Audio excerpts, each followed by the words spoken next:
আলোচনা ছিল, আরো আনুষঙ্গিক অন্যান্য আলোচনাও ছিল। আমাদের যেহেতু লিগ চলতেছে, ক্লাবগুলো নিয়েও আমাদের আলোচনা ছিল।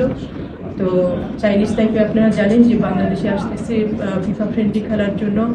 আমাদের এখানে চাইনিজ টাইপে মানে বাংলাদেশে যখন আসবে আমরা দুইটা ম্যাচ খেলবো। একটা হচ্ছে 31 মে একটা ম্যাচ, একটা 3 জুন।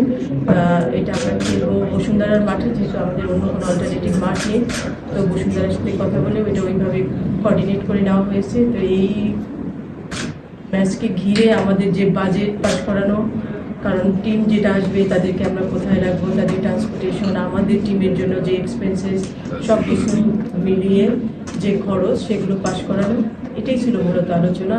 আর আমাদের যেহেতু লিগ চলতেছে, লিগের ক্লাবগুলো তাদের কিছু প্রস্তাব ছিল যে মহিলা ফুটবল যে যারা খেলবে তারা যেন কাউন্সিলর হয়, কারণ সমস্ত 3rd division, 2nd division, 1st division, BPL, BCL সবাই কাউন্সিলর।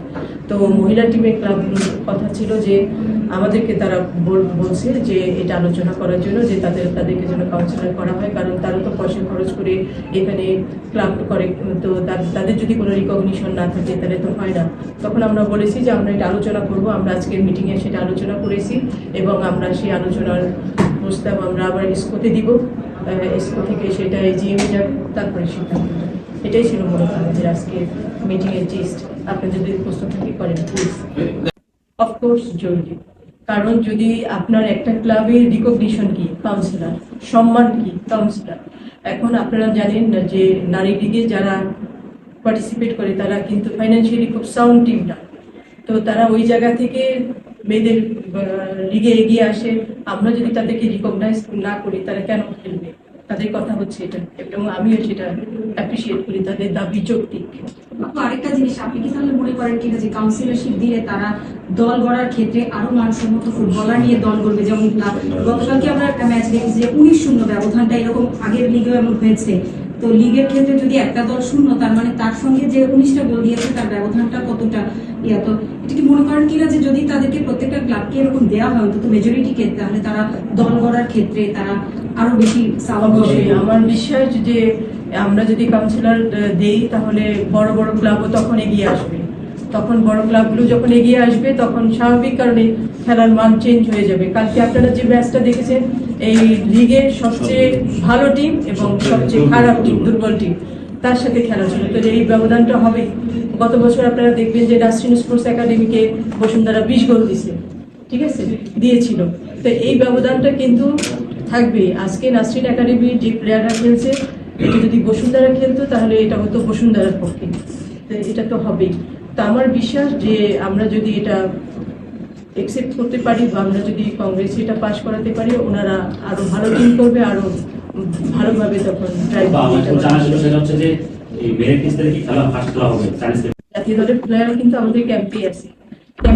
কিন্তু ক্লাবগুলো, আমি আবারও ক্লিয়ার করে দিই আপনারা যাতে ভুল না বোঝেন, সেটা হচ্ছে এখানে যাদের প্লেয়ার আছে সেই ক্লাবগুলো কিন্তু তাদের খাবারের খরচ বিয়ার করে, ঠিক আছে?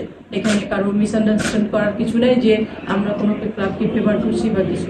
কারণ এখানে আমাদেরও স্বার্থ আছে, কারণ আমাদের প্লেয়ারগুলো যখন এখানে থাকে তখন আমরা তাদেরকে ন্যাশনাল টিমের প্র্যাকটিসগুলো রেগুলার করাতে পারি। কিন্তু এই যে ক্লাবগুলো যে মহিলা ক্লাব দাবি যে করতে হবে, ঠিক আছে, কিন্তু তারা বসে খরচ করে। কিন্তু 3 মাস পর নির্বাচনের আগ মুহূর্তে গেল, আপনি গত বছর লিড করছেন, আগের বছর করছেন, এই দাবিগুলো যদি আগে থেকে করতেন তাহলে মনে হতো যে আসলে আপনার প্রক্রিয়ার মধ্যে গেছেন, এই বছর বসুন্ধরা যেমন খেলেন। না, এটা তো ওদের দাবি, এটা তো আমার দাবি না। এখন ওরা যখন দাবি করবে তখনই তো এটা না, আর্মি তো 2 দিন হলো আসছে, বাকি সবাই দাবি করছে। আপনি বলছিলেন না যে তাহলে বড় বড় ক্লাবগুলো যেটা পাস হবে, আপনারা বলছেন না পাস করতে দিচ্ছেন না। 6 তারিখ থেকে তো অস্ট্রেলিয়ার সঙ্গে বাংলাদেশ জাতীয় ফুটবল দলেরও খেলা আছে, ওইটা আমরা কোঅর্ডিনেট করে নিয়েছি। ওইটা আমাদের জেনারেল সেক্রেটারি বসুন্ধরার সাথে ওইটা কোঅর্ডিনেট করে নিয়েছে, কোচের সাথে কথা বলে সবকিছু। আবার সাফার জেনারেশন নিয়ে কোনো আলোচনা হলো কি না? আজকে না, আলোচনা হয়েছে এজেন্ডা যে আরেকটা বলে আমি বলছিলাম যে ক্যাম্পেইন আইটা আছে, তারা ন্যাশনাল টিমেরও ট্রেনিং করছে, আবার ক্লাবের ট্রেনিং করছে। সেই ক্ষেত্রে কি অন্য দলের আরো একটু বৈষম্য তৈরি হচ্ছে কিনা, বা আরো একটু বেশি অ্যাডভান্টেজ কিনা? তারা ন্যাশনাল টিমেরও ট্রেনিং করছে, তারা ক্লাবেরও ট্রেনিং করছে, তারা ক্লাবে ম্যাচ খেলছে, এমনি তো ভালো প্লেয়ার, ভালো টিম।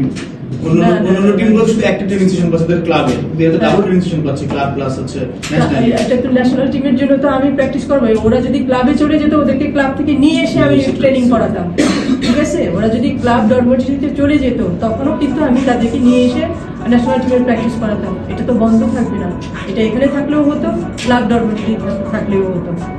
বরং আমি মনে করি যে ওদের অনেক কষ্ট হচ্ছে, ডবল ট্রেনিং করতে হচ্ছে, কষ্ট হচ্ছে।